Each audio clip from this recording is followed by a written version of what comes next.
안식일과 주일 네 번째 강의가 되겠습니다. 이 시간은 마가복음 2장을 본문을 통해서 예수님께서 안식일을 어떻게 설명하셨는가 그 의미를 한번 살펴보고자 합니다. 이 의미는 이제 마태복음 12장과 좀 약간 뉘앙스가 좀 다르기 때문에 좀 반복되면서도 또 약간 다른 부분이 있습니다. 그래서 마가복음 2장을 중심으로 주님께서 안식일을 어떻게 말씀하시고 어떻게 안식일을 해석하셨는가, 그리고 오늘날 현대를 살아가는 우리 기독교인들은 그 안식일의 정신을 어떻게 우리의 삶 가운데에, 우리의 신앙 가운데에 실현해야 하는가, 그걸 중점으로 살펴보고자 합니다. 마가복음 2장 23절에서 28절까지 보면은 안식일에 예수께서 밀밭 사이로 지나가실세 그의 제자들이 길을 열며 이삭을 자르니 바리새인들이 예수께 말하되 보시오, 저들이 어찌하여 안식일에 하지 못할 일을 하나이까? 예수께서 이르시되 다윗이 자기와 및 함께한 자들이 먹을 것이 없어 시장할 때에 한 일을 읽지 못하였느냐? 그가 아비아달 대제사장 때에 하나님의 전에 들어가서 제사장 외에는 먹어서는 안 되는 진설병을 먹고 함께한 자들에게도 주지 아니하였느냐? 또 이르시되 안식일이 사람을 위하여 있는 것이요 사람이 안식을 위하여 있는 것이 아니니 그러므로 인자는 안식일에도 주인이니라. 마가복음에서 예수님은요 밀밭 사이로 지나가고 계시고요, 제자들은 그 앞서 나가서 길을 열며 이삭을 자르니 라고 묘사하고 있습니다. 여기서 길을 열면은 이제 길을 만들다, 길을 예비하다의 의미를 가지고 있고요. 즉 제자들은 밀밭 사이에서 예수님의 길을 예비하고 있는 거예요. 길을 만들고 예수님이 지나가실 수 있도록 이 길을 만들고 쭉 지나가고 있는 거예요. 근데 이것은 세례 요한의 사명과 비슷하죠. 왜냐하면 세례 요한은 주의 길을 예비하는 자로서 주의 첩경을 평탄케 하는 사명을 받고 왔기 때문입니다. 이 첩경이라는 말은 오실 길, 주의 오실 길을 평탄케 하는 사명을 받고 왔던 그 세례 요한처럼 예수님도 이 주의 제자들도 마가복음 2장에 보니까 이제 길을 여는 거예요. 길을 싹 열고 이삭을 자르면서 그럼 예수님이 그 밀밭 사이로 싹 지나가는 거예요. 마가복음 1장 2절에서 4절까지 보면은 이사야 선지자의 글에 보라 내가 내 사자를 내 앞에 보내노니 저가 내 길을 예비하리라. 광야에서 외치는 자의 소리가 있어 가로되 너희는 주의 길을 예비하라. 그의 첩경 오실 길을 평탄케 하라. 기록된 것과 같이 세례 요한이 이르러 광야에서 죄 사함을 받게 하는 회개의 세례를 전파하니, 이렇게 나와 있는 것처럼 이제 세례 요한이 주의 길을 예비했잖아요. 주의 길을 예비하시고 이렇게 평탄케 하시는 거예요. 그래서 주님이 이제 그 공생의 사역을 이제 시작하실 수 있도록 때문에 이제 성경에 보면은 이제 이 세례 요한의 제자들이 예수님께 많이 오죠. 많이 가요. 세례 요한이 또 보내죠. 세례 요한이 보내요. 자기 제자들을 예수님께. 그래서 예수님이 이제 공생의 사역을 이렇게 하시도록 이 세례 요한이 이렇게 준비하고 예비하는 그런 일들을 하고, 이것이 이제 세례 요한의 사명이었죠. 오늘 본문의 구절은, 마가복음 2장의 구절은 이사야 40장 3절을 인용을 한 거예요. 거기 보니까 외치는 자의 소리여 가로되 너희는 광야에서 여호와의 길을 예비하라. 사막에서 하나님의 대로를 평탄케 하라. 이제 이러한 유사한 구절 말라기 3장 1절에도 있죠. 내가 내 사자를 보내리니 그가 내 앞에서 길을 예비할 것이요. 이렇게 기록되어 있어요. 따라서 이제 마가복음이 어떤 의도한 것은 이 예수님이 이사야에서의 길을 예비받는 여호와. 그러니까 이사야 40장에서 이렇게 예언된 그런 이제 길을 예비받는 여호와라 이 말이에요. 그 여호와의 사자, 이 세례 요한이 길을 예비한 그 대상, 주님이라 이 말이에요.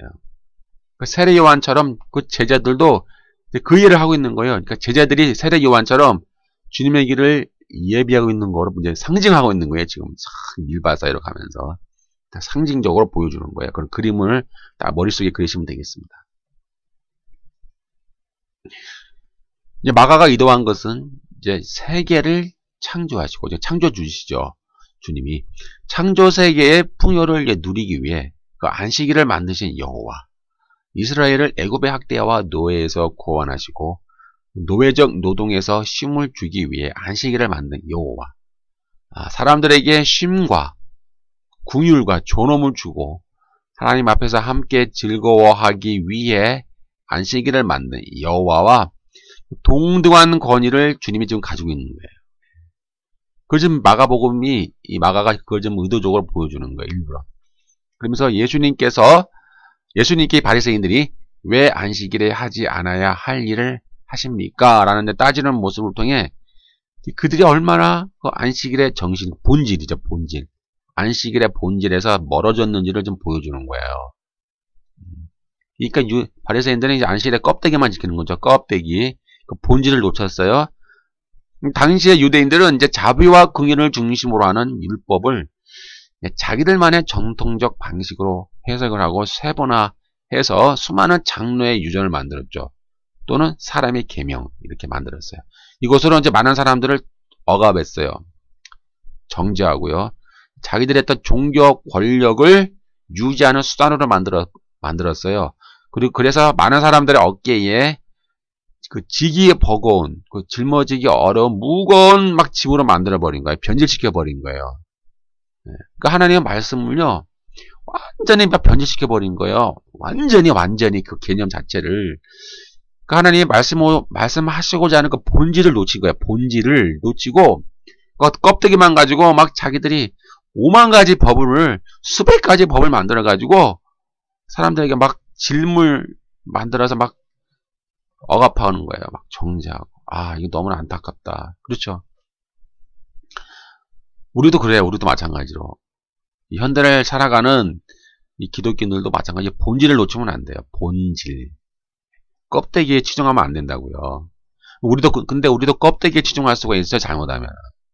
껍데기. 이 형식적인 거에 너무 치중하다 보면은 본질을 놓친단 말이에요. 오늘날 우리 현대를 살아가는 기독교. 무서운 겁니다. 지금 이제 유대인들이, 바리새인들이, 서기관들이 이제 이러한 삶을 사는 거야. 그 한 예가 안식일에는 기쁨의 날이었기 때문에 금식을 해서는 안 되고, 뭐 이제 이들이 만든 법이에요. 유대인의 장로의 유전. 그러니까 장로의 유전에 보았더니 안식일은 기쁨의 날이기 때문에 금식해도 안 되고, 먹기 위해 일하는 것도 안 되고, 병 고치는 것도 안 돼요. 병을 고쳐야 되는데 안식일에도 아프면은. 그리고 환자를 메고 병원이나 가까운 의원 그런 데로 옮겨야 되잖아요. 고치기 위해서. 근데 그것도 금지시켜 버렸어요. 유대인들이. 그리고 걸어갈 수 있는 거리도 제한했어요. 얼마까지는 되고 얼마까지는 안 돼. 그리고 가축을 움직여도 안 돼요. 가축을 움직이는 것도 안 돼. 또 환자를 이송하는 것도 안 돼. 이런 거 수많은 것들 만들어 놨어요. 장로의 유전에서. 그 본문에서는 그러한 이제 유대의 전통에 따라 제자들이 안식일에 금식해도 안 되고 또 음식을 먹기 위해 준비하는 것도 안 되는 이 진퇴양난에 빠져 있는 거예요. 이럴 수도 없고 저럴 수도 없고.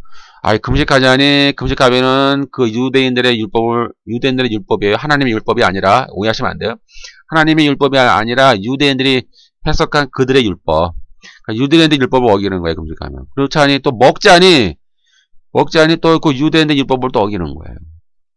그래서 이삭을 자를 수도 없고 또 안 자를 수도 없고 그런 아주 그런 진퇴양난에 빠져 있는데 이제 제자들이 허기를 달래기 위해 이제 이삭을 자르는 거예요. 이렇게 잘라서 어떻게 털어서 먹나 봐요. 이제 이것을 기회로 삼아 바리새인들이 안식일을 만든 여호와와 동등한 권위를 가진 주님께 막 지금 대드는 거예요. 야, 당신과 당신 제자들이 안식일을 어겼다! 막 이렇게 이제 대드는 거예요. 이거 참, 이런 상황을 이제 의도적으로 이 마가가 의도한 거예요, 의도. 다시 말하면, 정리하면은요, 이사야 40장 3절, 말라기 3장 1절, 이렇게 예수님을 길을 예비하기 위해 세례 요한이 왔는데, 그 세례 요한의 그 길을 지금 예수님의 제자들이 지금 또 한 번 보여주는 거예요. 밀밭 사이 길을 지나가면서 싹 이 길을 밀밭을 옆으로 싹 여밀면서 이삭을 자르면서 예수님이 오시도록 길을 참 만들어 가잖아요. 그럼으로써 구약의 그 여호와 이사야 40장 3절에 있는 여호와의 길을 예비하라고 하신 그 여호와가 바로 주님이라는 얘기예요. 지금 주님. 지금 유대인들은 그 여호와가 오실 줄 믿고 기다리고 있는데 지금 눈앞에 그 여호와가 와 있거든요. 주님이. 근데 그걸 못 보는 거예요. 지금 주님이 지금 하나님의 아들 성자 하나님이 지금 눈앞에 와 있는데 그 주님을 못 보고 이사야 40장 3절에 지금 그 말씀이 지금 성취되어서 지금 주님이 그 여호와가 지금 와 있다니까요. 지금 앞에. 그거를 지금 못 보고 유대인들이 그 여호와를 향해서 안식일을 만든 그 여호와를 향해서 당신이 어찌 안식일을 어깁니까? 막 이렇게 좀 대드는 것을 지금 이 마가가 지금 의도적으로 세팅을 해놓는 거예요. 세팅을. 본문에 보니까. 그렇게 이해하시면 되는 거예요. 하나님은 창조세계를 만드셨어요. 그렇죠? 거기서 식물의 풍요로운 산출을 하게 하시고 땅도 다 선물로 주셨어요. 모든 거 다 선물이에요. 우리 거 하나도 없어요. 인간의 것은 단 하나도 없는 거예요. 이 세상에. 근데 왜 인간은 자꾸 모든 게 자기 거라고 생각하죠? 생명도 자기 거, 땅도 자기 거.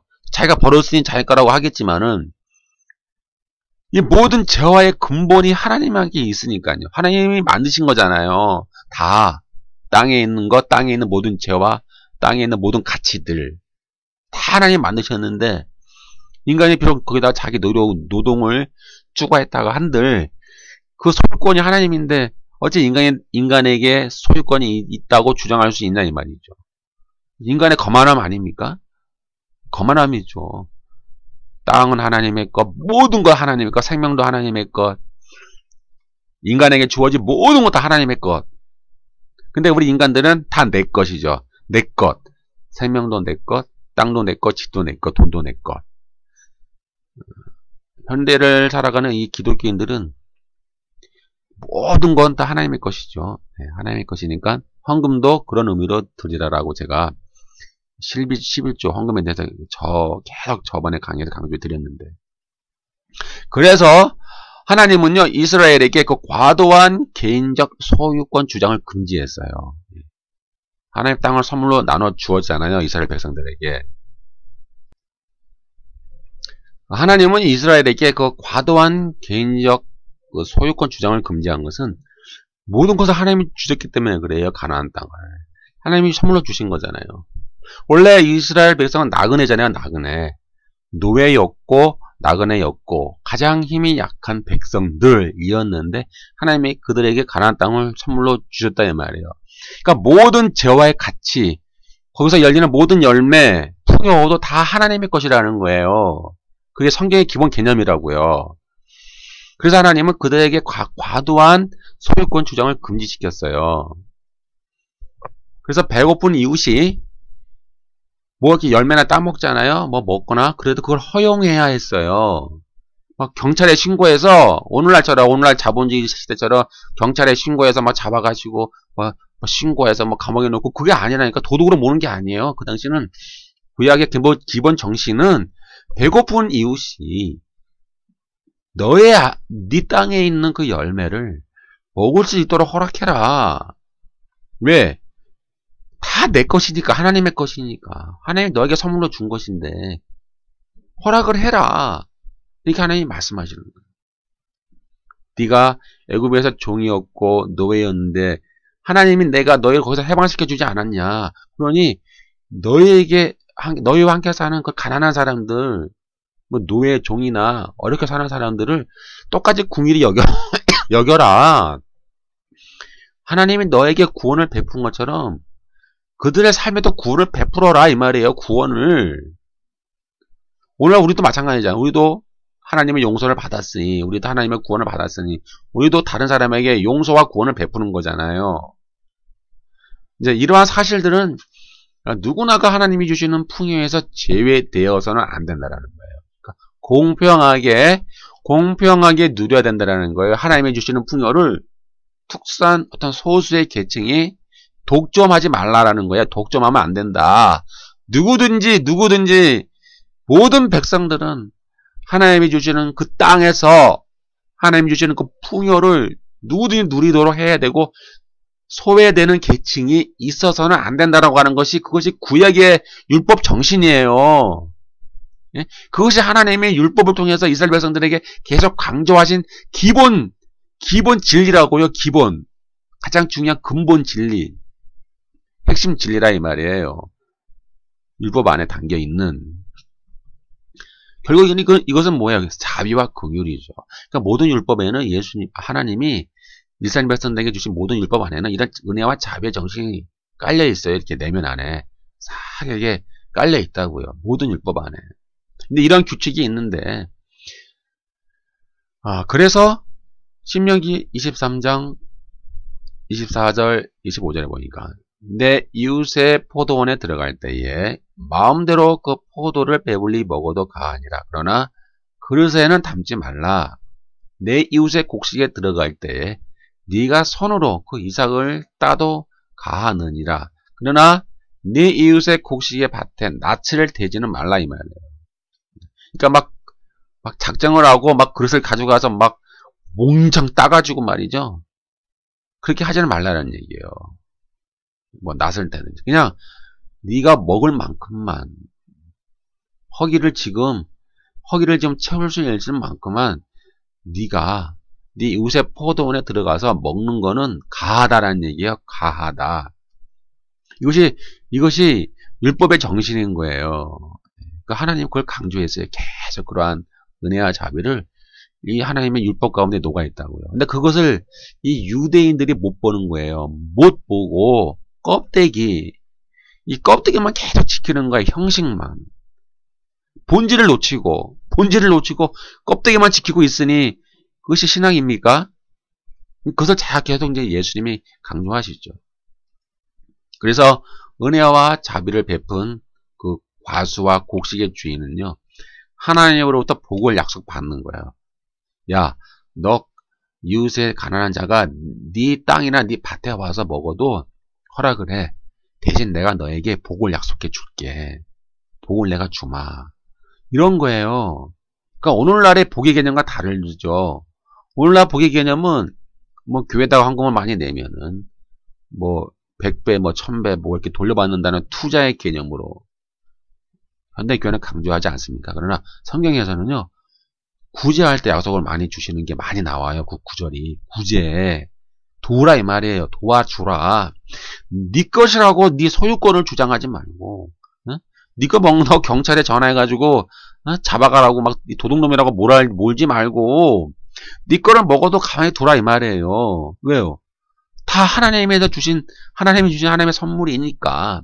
그러면 내가 너에게 복을 주겠다. 네 땅에서 나는 모든 것들이 부족함이 없이 더 풍성해지도록 내가 너를 지키고 내가 너를 보호하고 너에게 복을 주겠다라고 하나님이 성경의 구약에 보면은 계속 그런 개념으로 복을 약속을 해주시는 거예요.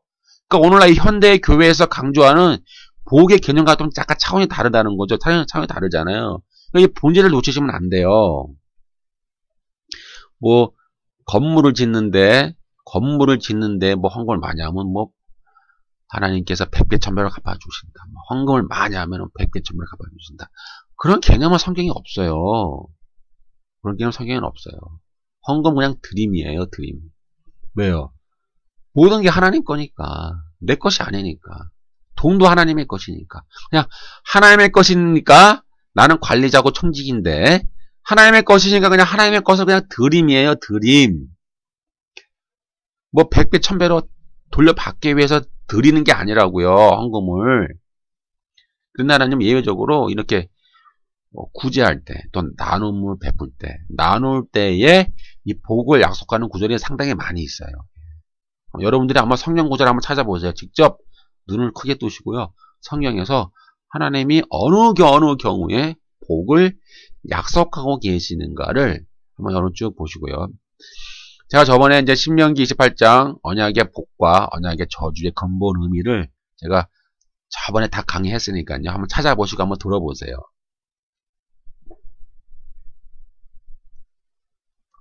이렇게 주님은, 하나님은 이렇게 구제를 하는 자들에게, 베푸는 자들에게 복을 약속을 해 주셨고, 그러면 이제 도움을 받는 사람이 있을 거 아니에요.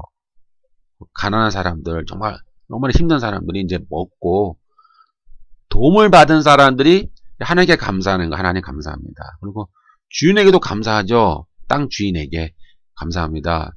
당신의 것을 저에게 주셨으니 너무 감사합니다. 이렇게 이제 그에게 또 축복을 해주겠죠. 그렇죠? 잘 먹었습니다. 감사합니다. 이제 그 은혜에 대한 대가를 그 주인에게 축복을 해주겠죠. 어떻게 미워하겠어요? 축복을 해주고 또 하나님께 감사하고 또 하나님은 그 은혜를 베푼 그 땅 주인에게 하나님은 복을 약속해 주시고 얼마나 좋아요. 이것이 성경의 근본 정신이에요. 이것이 구약에서 말하는 성경의 율법의 핵심 근본 진리라고요. 이걸 놓치고 그냥 껍데기만 자꾸 믿지 말란 말이죠. 근본을 찾아야 돼요. 따라서 제자들은 손으로 이삭을 딱 잘라서 허기를 채울 수 원래 있었던 거예요. 원래는. 이 신명기 23장에 보면은 안식일에 하나님이 안식일에 일하지 말라, 쉬어라 라고 말씀하셨는데 그렇다라고 해서 뭐 먹지도 말라 그건 아니잖아요. 23장을 보니, 신명기 23장을 보니 먹을 수도 있다라고 이제 주님이 해석을 하시는 거예요. 주님이. 그래서 주일에도 안식일에도 배고프면은 이삭을 잘라서 먹을 수도 있는 것이다. 이것은 자기 이익을 위한 노동이 아니에요. 하나님이 쉬어라, 일하지 말라라고 하는 개념에는 자기가 어떤 일을 통해서 이 사적 이익이죠. 개인적인 어떤 사적 이익을 얻기 위한 노동을 금하신 것인데 지금 배고픔을 달래기 위해서 어떤 생존의 문제가 있기 때문에 생존의 문제 때문에 배고픔을 달래기 위해 이삭을 잘라 먹는 것은 안식일을 어기는 것이 아니다라고 이제 주님이 말씀을 하시는 거죠. 그래서 이러한 생존을 위한 행위는 안식일에도 충분히 허용될 수 있는 거예요. 허용. 다만 하나님이 안식일을 금한 것은 노동을 통해서 너희 사적 이익을 추구하지 말아라. 다 쉬게 해라. 가축도 쉬고 너에게 있는 종 다 쉬고 너에게 머무는 나그네도 다 쉬게 하고 하나님이 창조한 풍요와 자유와 은혜와 긍휼과 모든 이 쉼을 육체의 쉼뿐만 아니라 영혼의 쉼, 영혼의 치유, 영혼의 구원, 영혼의 쉼까지도 모든 걸 누리게 하라라는 의미로 하나님이 구약에서 안식일을 주신 거예요. 그래서 예수님은 이제 그들에게 바리새인들에게 설명할 때 다윗을 예를 들죠. 다윗. 마가복음 2장 25절. 예수께서 이르시되 다윗이 자기와 함께 한 자들이 먹을 것이 없어서 시장할 때에 한 일을 읽지 못하였느냐? 그가 아비아달 대제사장 때에 하나님의 전에 들어가 제사장 외에는 먹고서는 안 될 진설병을 먹고 함께 한 자들에게도 주지 아니하였느냐? 여기서 이제 아비아달이 나오는데 원래는요 아히멜렉이죠. 아히멜렉인데 이 아히멜렉의 아들이 아비아달이에요. 근데 예수님께서는 이렇게 아비아달이라고 말씀하셨어요.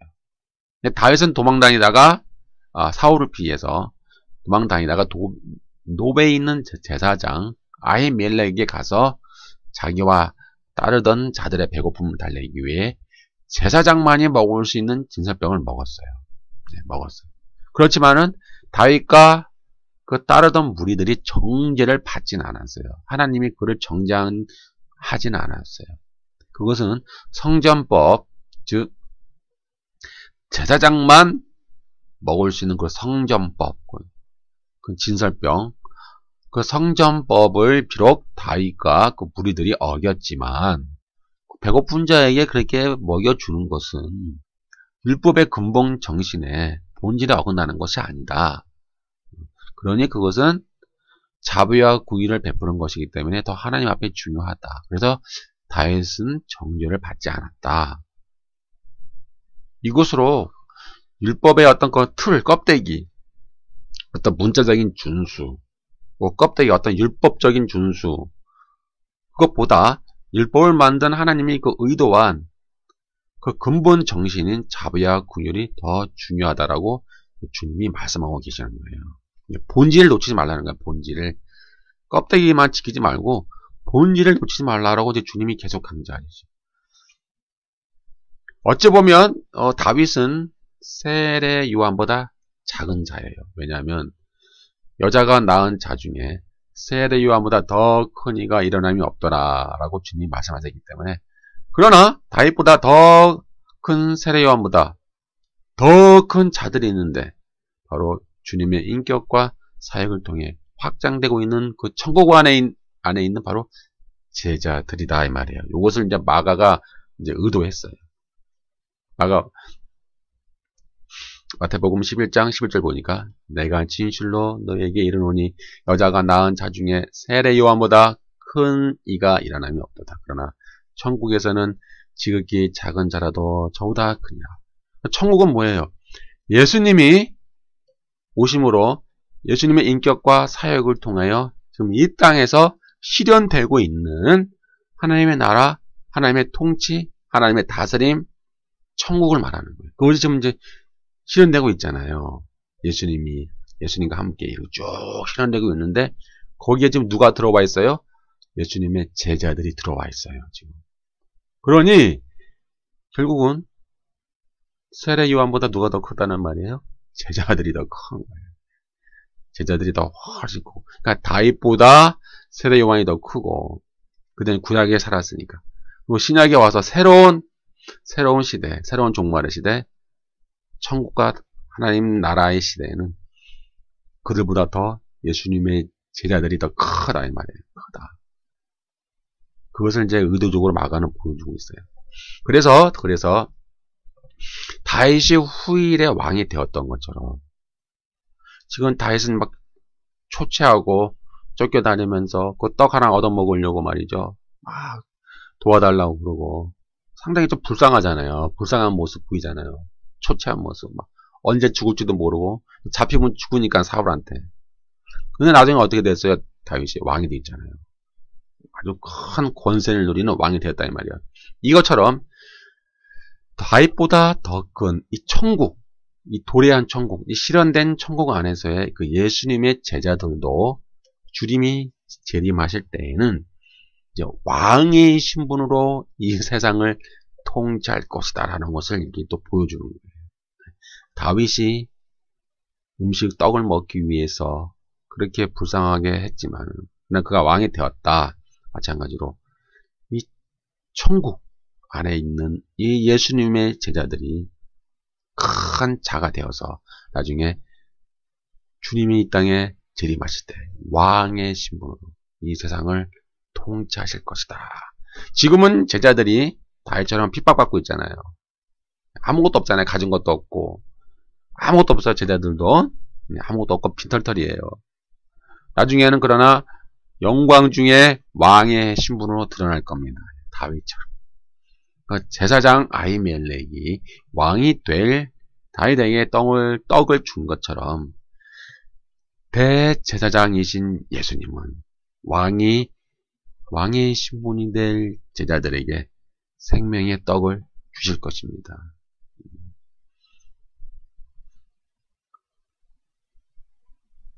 그리고 제사장 아히멜렉이 다윗에게 떡을 주었다는 것 때문에 나중에 사울 왕에게 잡혀서 다 죽어요. 그렇죠. 그 가문이 죽임을 당한 것처럼 이제 대제사장이신 예수님이 우리의 죄와 허물을 짊어지고 생명의 떡을 우리에게 주시기 위해 십자가 위에서 죽임을 당할 것이다. 이제 이런 것도 보여주고 있는 거예요. 요한복음 6장 35절 예수께서 이르시되 나는 생명의 떡이니 내게 오는 자는 결코 줄이지 아니할 터이요 나를 믿는 자는 영원히 목마르지 아니하리라. 이런 과정을 통하여 안식일은 하나님이 쉬시기 위해 만든 날이지만 그 후에 인간에게 주시고 인간을 위해 역할을 하는 복된 날이 되었습니다. 그래서 안식일은 자유와 해방, 쉼, 치유, 축제, 또 하나님 앞에 동등한 인간의 권리를 누리고 그 풍요를 누리고 모든 걸 빚을 탕감받고 하늘의 생명을 누리는 그래야 이제 은혜의 날로 안식일이 바뀌었고 그것을 상정하게 되었죠. 그러므로 안식일은 쉬면서 또 음식도 먹고 병을 치료하고 서로 도움을 주고 자비와 공의를 베풀고 나누고 복되고 은혜로운 날이 되어야 했고 이것이 구약에서 하나님의 의도한 안식일의 원래 본질이었어요. 그래서 하나님이 구약에서 일하지 말라 라고 하는 것은 그냥 아무것도 하지 말고 꼼짝도 하지 말고 숨만 쉬고 있어라 그 말이 아니에요. 근데 유대인들은 그렇게 이해했죠. 껍데기만 믿었으니까. 본질은 뭐예요? 안식일날 일하지 말고 쉬면서 음식도 먹고 서로 교제 나누고 서로 병이 있으면 병도 치료해주고 서로 도와줘라. 서로 너희들끼리 서로 자비와 긍휼을 베풀고 서로 치유해주고 빚도 탕감해주고 서로 나누어주고 서로 섬겨주고 서로 정말 서로 기뻐해주고 이런 것을 하라고 구약에서 하나님이 안식일날 일하지 말라라고 했던 거예요. 본질이. 근데 이것을 유대인들이 놓친 거죠. 그래서 주님은 인자는 안식일의 주인이라 라고 말씀하셨어요. 구약의 안식일의 주인은 누구예요? 여호와 하나님이죠. 레위기 23장 3절 엿새 동안은 일할 것이요 일곱째 날은 쉴 안식일이니 성회의 날이라. 너희는 아무 일도 하지 말라. 이는 너희가 거주하는 각처에서 지킬 여호와의 안식일이라. 이거 봐요. 여호와의 안식일. 근데 지금 복음서에 보니까 예수님이 뭐라고 그랬어요? 인자가 안식일의 주인. 그럼 누가 해요? 인자는 누구예요? 여호와라 이 말이에요. 여호와. 인자가 누구예요? 하나님이라 이 말이에요. 하나님. 그러니까 구약에서는 여호와의 안식일이었고 신약에 와서 주님은 인자, 하나님, 성자 하나님, 예수 그리스도께서 안식일의 주인이다 외쳤어요. 바로 구약이 그 하나님이라 이 말이에요. 주님이. 그만한 여호와와 동등한 권위, 신적인 권위를 갖고 계신 거예요. 성자 하나님이. 그래서 마가복음 2장 28절에 인자가 안식의 주인이라 그렇게 그들에게 좀 선포하는 거예요. 선포. 구약에 여호와의 안식이라고 했던 그 여호와가 바로 나다 이 말이야. 나. 너희들 앞에 보고 있는 너희가 눈 뜨고 보고 있는 나 인자. 내가 바로 구약에서 말한 그 여호와다. 그것을 이제 그 바리새인들 앞에서 예수님께서 이제 말씀해 주시는 거예요. 이제 인자에 대해서는 이제 복잡한 말은 많이 있지만은 다니엘서 7장 13절 14절에 보면은 인자라는 개념은 뭐예요? 왕권이죠, 왕권. 권세와 영광과 나라를 가지고 이 온 세계를 통치할 하나님. 통치권을 갖고 있는 그 하나님. 모든 피조물들 뿐만 아니라 우주뿐만 아니라 인간의 나라까지도 모든 나라와 모든 백성들과 모든 민족들 모든 이 지구상에 있는 모든 사람들을 통치할 그 궁극적인 통치자 궁극적인 왕이신 분이 바로 인자인데 그 인자가 바로 예수님이라는 거예요. 예수님 바로 너희들 눈앞에 서 있는 그분 그 인자가 바로 안식일의 주인이다. 안식일의 주인인 우리 인자이신 우리 성자 하나님은요. 말씀을 해석하는 권세가 또 있잖아요.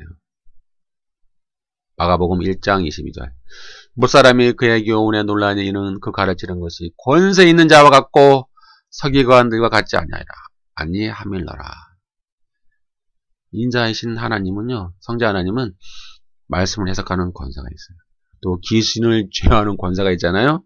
마가복음 6장 7절 12제자를 부르사 둘씩 보내어 더러운 귀신을 제어하는 권세를 주시고 또 죄를 사하는 권세가 있어요. 인자가 마가복음 2장 10절 인자는 이 땅에서 죄를 사하는 권세가 있는 줄을 너희로 알게 하려 합니다. 왜 권세가 있을까요?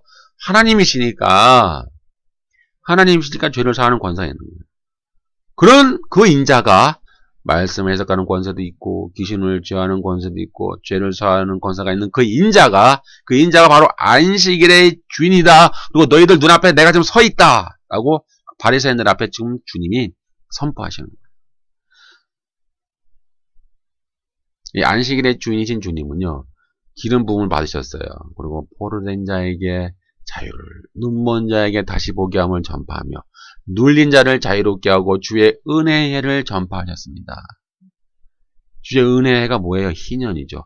이것이 누가복음 4장 17절에서 19절까지 보면은 주님이 회당에 딱 들어가서 안식일날 두루마리를 딱 피고 이사야 61장의 말씀을 딱 피면서 바로 이 주의 은혜의 해, 희년이 바로 너희 안에 지금 선포되었다. 실현되어졌다. 성취되어졌다. 라고 좀 선포하는 거예요. 왜요? 주님이 그 희년을 지금 가지고 오신 거예요. 안식일의 주인이신 주님은요, 안식일을 완성하셨어요. 그 본질을 완성하신 거죠. 본질.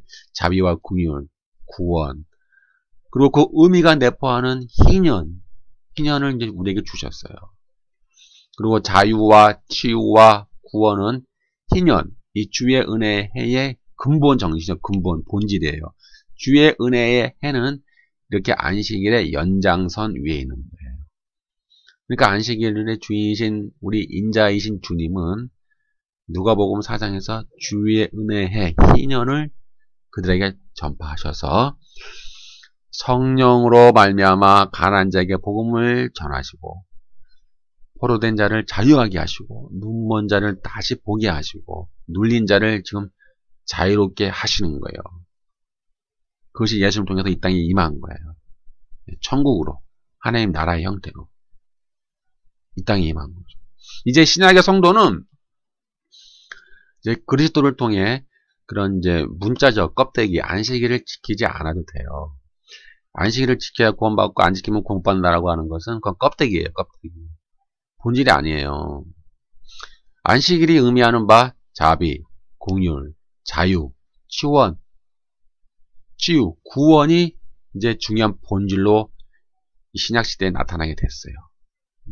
그리고 안식일의 주인이신 주님은 이 세상에 희년을 가지고 오셨어요. 희년.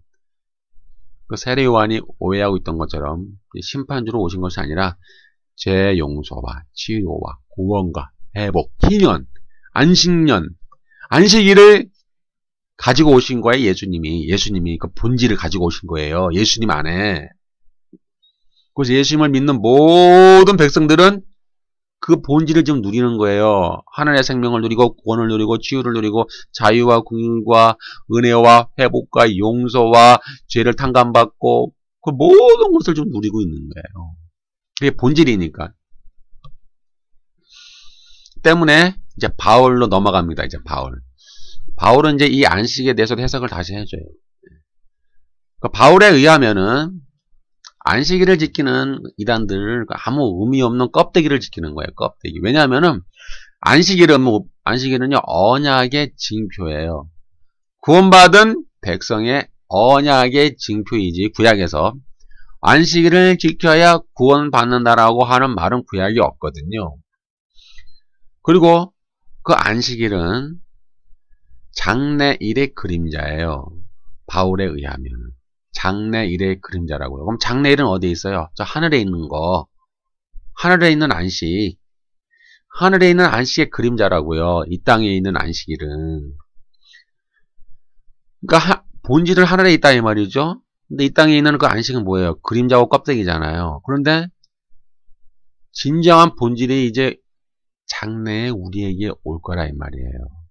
올 거라 이 말인데 그지 이 땅에 있는 안식일은 그림자에 불과해요. 그림자, 모형, 껍데기.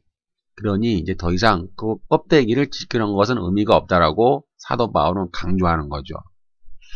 그래서 고린도후서 3장 14절 15절에 보니까 그러나 그들의 마음이 완고하여. 그들이 누구예요? 유대인들.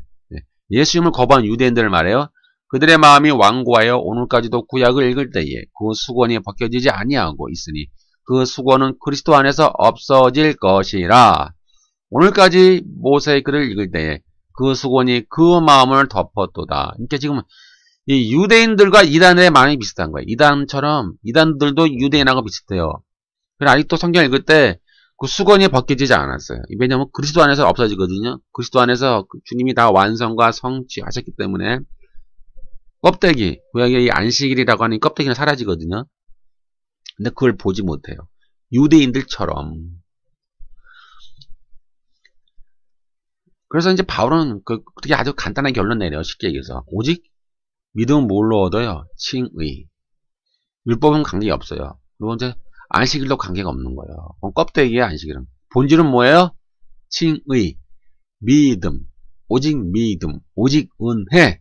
그게 본질이다. 더 이상 안식일은 의미가 없다. 껍데기는 버려라 이 말이야. 바울은.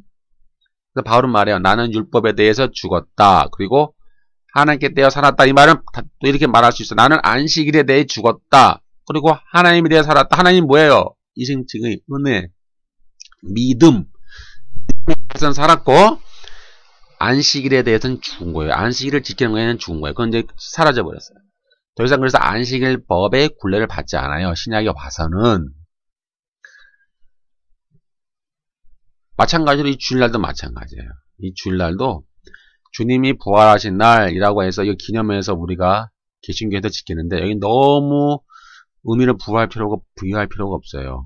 자당 껍데기가 되는 거예요. 껍데기. 왜냐하면 이 주일도 장래일의 그림자예요. 주일도 본질은 아니에요. 주일은 껍데기죠. 본질은 어디 있어요? 하늘에 있죠. 하늘에 있고 언제 완성돼요? 주님이 이 땅에 재림하실 때에 그 본질이 완성돼요.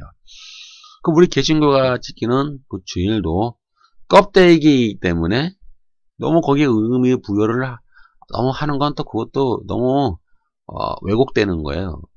왜냐하면 날의 본질은 그리스도예요. 그리스도. 신약의 시대는 구약 시대와 달리 이제 모든 날들이 주를 위한 날들로 바뀐 거예요. 제가 늘 강조한 것처럼 이제 모든 날들이 주일이에요. 모든 날들이 주일이에요. 왜일까요? 구약의 본질은 그리스도께서 구약의 본질인 주님이 오셔서 모든 율법을 완성하고 성취하셨기 때문이에요. 그래서 더 이상 어느 특별한 날에 대해서 어떤 의미를 부여하지 말라고 바울은 경고하는 거예요. 이제 구약처럼 구약에는 어떤 특별한 날에 의미를 부여했잖아요. 그런데 이제 그건 사라졌기 때문에 어떤 특별한 날에 의미 부여를 하지 말라. 모든 본질의 모든 의미는 그리스도 안에 있다 이 말이에요. 예수님 그리스도 안에 있지 어떤 날에 의미가 본질이 없으니 그 의미를 부여하지 말고 그 껍데기를 지키지 말아라. 왜요? 이 말하니까 이상해 보입니까? 모든 날은 하나님의 창조 질서에 의해 움직이고 하나님의 거룩성을 나타내며 이제 그리스도의 구원을 위한 날로 변화되었어요. 우리 신약에 와서. 그래서 신약에 와서는요. 구약에서처럼 특별한 날의 개념이 없어진 거예요. 이제 구약에서는 특별한 날을 정해서 어떤 의미 부여를 했지만 신약에 와서는 모든 날이 그리스도를 위한 구원의 날이고 이제 모든 날이 다 귀한 날이고 소중한 날이고 모든 날이 거룩한 날이고 모든 날이 1년 365일 주일이 되는 거예요. 로마서 14장 5절에서 8절까지 보면은 어떤 사람은 이 날을 저 날보다 낮게 여기고 어떤 사람은 모든 날을 같게 여기나니 각각 자기 마음으로 확정할지니라. 나를 중히 여기는 자도 주를 위하여 중히 여기고 먹는 자도 주를 위하여 먹으니 이는 하나님께 감사하며 먹지 않는 자도 주를 위하여 먹지 아니하며 하나님께 감사하느니라. 우리 중에 누구든지 자기를 위하여 사는 자 없고 자기를 위하여 죽는 자 없도다. 우리가 살아도 주를 위하여 살고 죽어도 주를 위하여 죽나니 그러므로 사나 죽으나 우리가 주의 것이로되. 이제 이게 바울이 말하는 핵심은 이제 그리스도가 모든 구약의 절기법, 그 가운데 안식일법, 그리고 뭐 어떤 음식법, 그다음에 할례법 같은 걸 다 완성하고 성취하셨기 때문에 이제는 우리의 거기에 신약의 성도는 더 이상 거기에 구속되지 않아요. 그래도 어떤 사람은 그 구약의 유대인들은 유대인이면서 그리스도인들, 그러니까 이제 유대적 율법 교육을 받았다가 이제 예수님을 믿고 회심해서 그리스도인으로 변화된 사람들 가운데서는 아직도 그 옛날에 지켰던 그 나를 못 잊는 거예요. 습관이 남아있으니까. 그러니까 옛날에 율법을 지켜봤던 그런 습관이 남아있으니까 지금 예수님을 믿고 새로운 신약의 하나님 자녀가 되었음에도 불구하고 그 어떤 습관 때문에 그 어떤 나를 더 소중하게 여기고 뭐 그런 어떤 종교적 습관이 남아있을 수가 있다는 얘기가 바울의 입장에서는, 그것을 바울은 그러냐?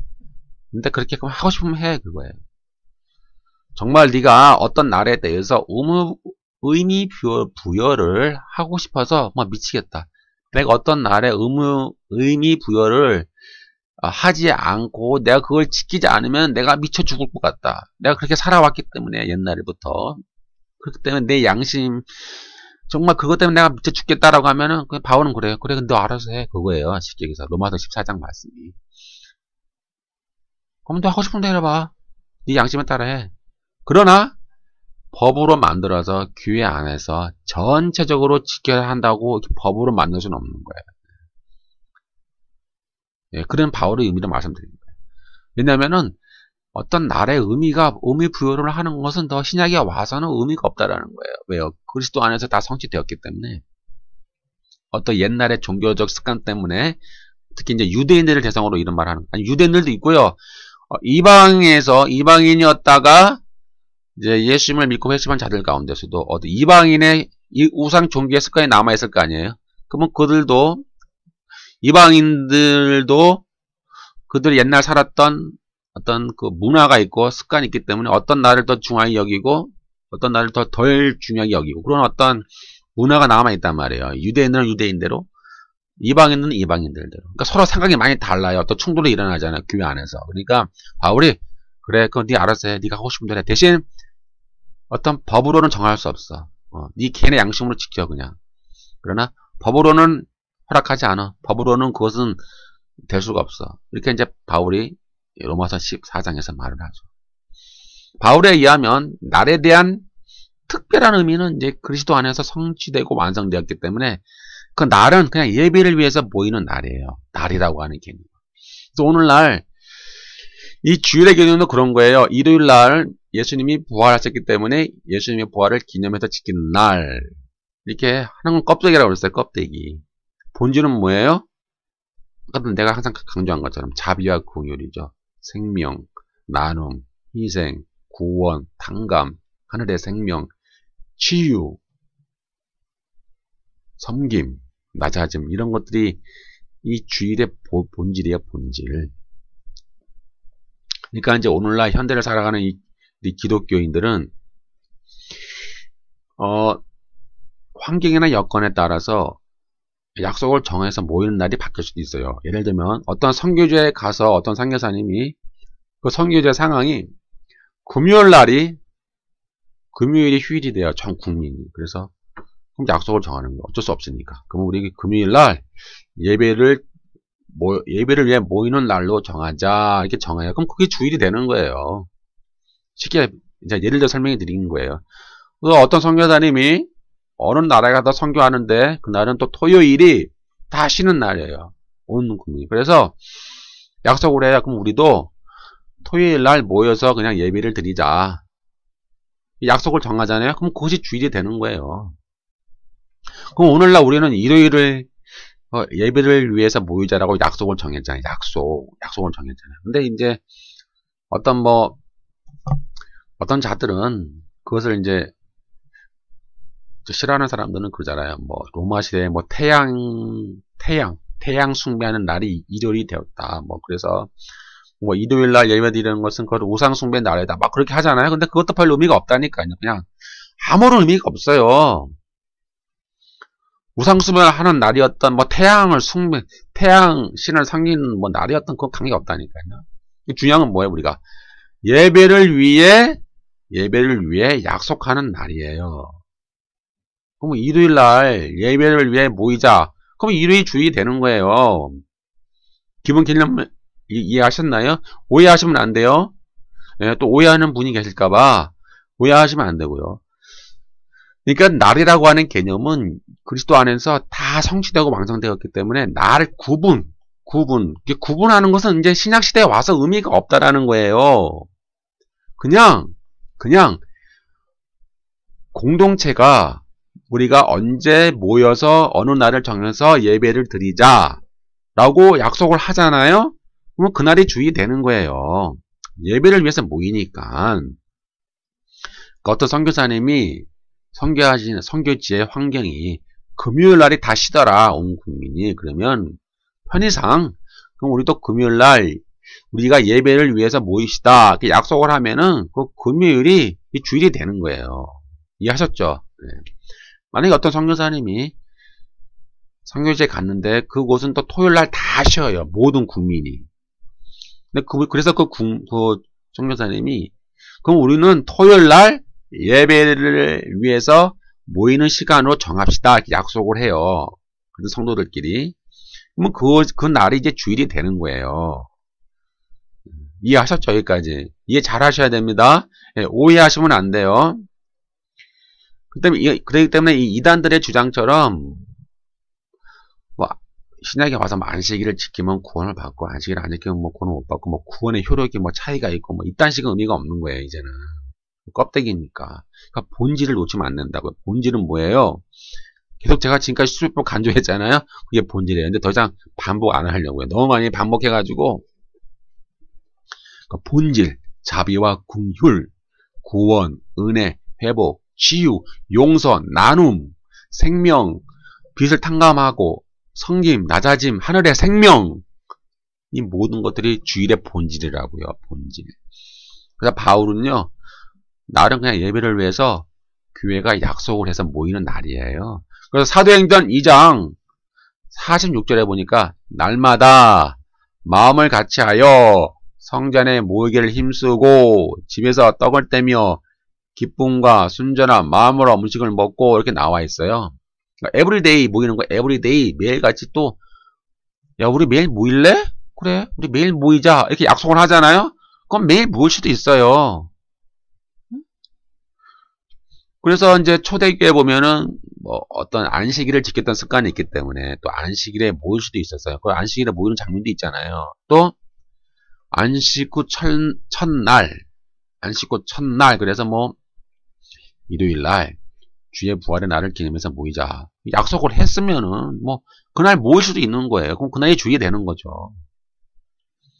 그러니까 에브리데이 모여서 날마다 뭐 우리가 예배하고 교제하자 하니까 우리가 예배 드리자 그럼 매일매일 에브리데이가 주일이 되는 거예요. 특별히 뭐 썬데이 일요일이 뭐 주일이다. 그래서 뭐 주일날 예배 드리고 헌금하고 봉사하고 그럼 나는 주일 다 지켰어. 끝. 그것이 더 이상 아니라고 그랬죠. 신약에 와서는. 매일매일 1년 365일 우리의 삶이 매일매일 주일이 되어야 돼요. 매일매일이 1년 365일. 날의 본질은 그리스도입니다. 이 주일 신약에 와서 바뀌었어요.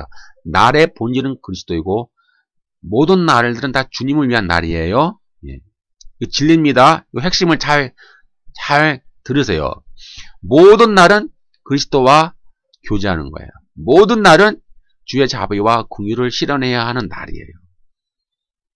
그래서 신약에 와서는 모든 날들이 매일이 주를 위한 날이 되고요. 어떤 날을 이렇게 나누거나 구분해서 어떤 특별한 의미 부여를 하는 것은 더 이상 본질이 아니에요. 의미가 없어요. 더 이상 의미 부여를 하지 말라 이 말이에요. 신약에 와서는. 그래서 오늘날 주일을 지켰으니 나머지 6일은 내가 하고 싶은 대로 내 멋대로 살아도 돼. 내 하고 싶은 대로 살아도 돼. 나는 그냥 주일만 잘 지키면 되잖아. 라고 하면은 그 사람들은 성경의 가르침을 떠난 자들이 되는 거예요. 매일매일이 주일인데 일요일은 주일이야. 나머지는 나의 날이야. 내가 하고 싶은 대로 내 멋대로 내가 살 거야. 나를 간섭하지 마. 그러면 그것은 성경의 가르침을 떠난 거예요. 이제 우리는 매일매일 삶 속에, 각자의 삶 속에 하나님 나라의 가치와 목적을 실현해야 할 거룩하고 소중한 날이라고 생각해야 합니다. 우리는 앞으로 주님이 오시고 새 하늘과 새 땅이 이루어지는 그 날에는 모든 날에 대한 구분이 사라지는 거예요. 완성될 하나님의 나라, 완성될 완전한 하나님의 나라에서는 날에 대한 구분이 이제 의미가 없다니까요, 여러분. 그렇지 않습니까? 예? 아니, 완성될 완전한 하나님의 나라에서도 일요일날 모여서 예배드리고, 평일날 또 그런 거 아니잖아요. 완성될 하나님 나라에서는 모든 날이 거룩한 날이고, 모든 날이 다 주의 날이고, 모든 날이 다 삼위일체 하나님의 영광을 밝히 드러내는 그러한 날이 되는 겁니다. 이것이 본질입니다. 이걸 놓치면 안 되시고요. 골로새서 2장 17절. 바울은 다시 말합니다. 음식법, 안식일법, 할례법, 이런 모든 법들은 장래 일의 그림자이다. 이렇게 바울은 말하고 있어요. 본질이 아니다. 껍데기란 말이에요. 껍데기, 그림자, 껍데기. 앞으로 이루어질, 장래에 이루어질 본질을 보여주는 그림자, 모형, 껍데기. 이것을 놓치지 마세요. 그래서 본질은 그리스도 안에서 성취되고 완성되었어요. 더 이상 준수해야 될 의무가 없어요. 껍데기를. 다만 그 안에 담겨진 영적인 의미인 자비와 긍휼, 그 본질은 놓치면 안 되고요. 매일매일 삶 속에서 실현해야 됩니다.